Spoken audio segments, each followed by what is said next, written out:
29th of October, and this is vlog 109. The life is in the blood.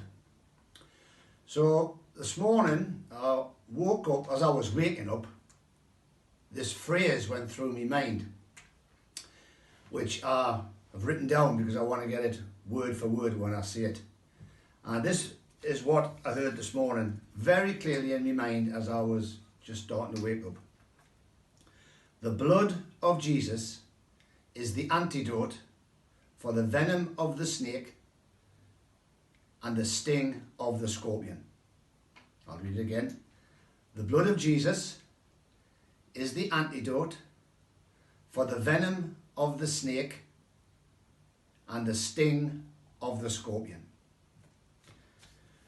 So when was the venom of the snake introduced into humanity? The venom of the snake was introduced into humanity the moment Adam bowed his knee to Satan. That's when the law of sin and death entered in.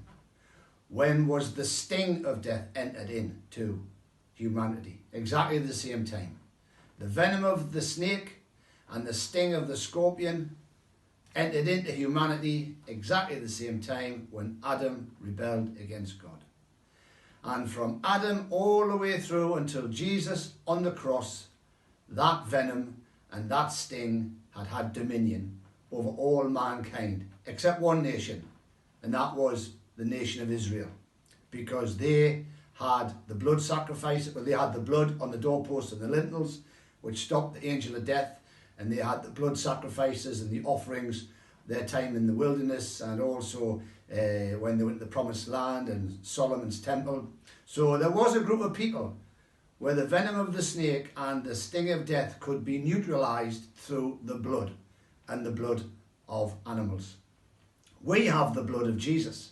And as this Rhema word, because as far as I'm concerned, this is the now up-to-date word for me, is that the blood of Jesus in my life and the life of my wife and my family and my spiritual family and all that is mine, the blood of Jesus is the antidote for the venom of the snake and the sting of the scorpion.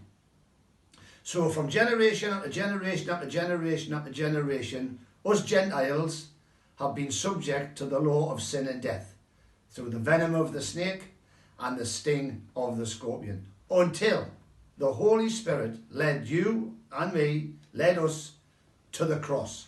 When we came to the cross, we came to the sacrifice. We came to the lamb that had been sacrificed on our behalf.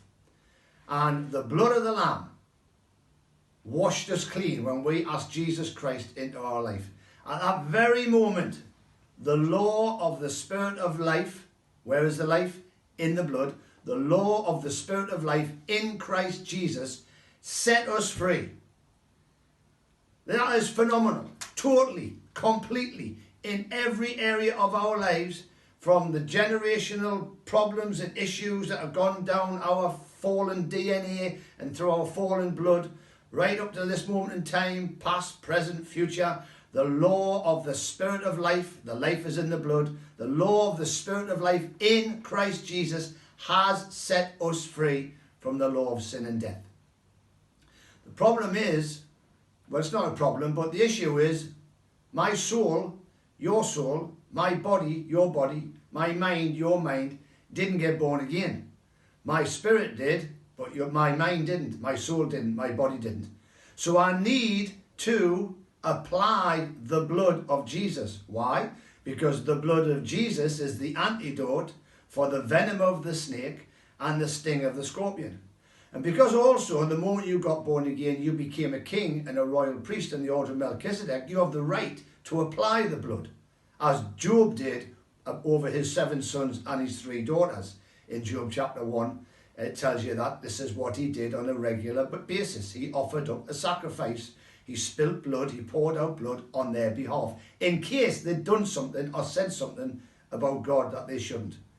So if Job could protect his family through the blood of the sacrifice of an animal, how much more can we protect our families through the blood of Jesus, the Lamb of God? So, the venom of the snake and the sting of the scorpion is totally and completely neutralized by the blood of Jesus. So remember, Jesus is Lord and the power is in the blood.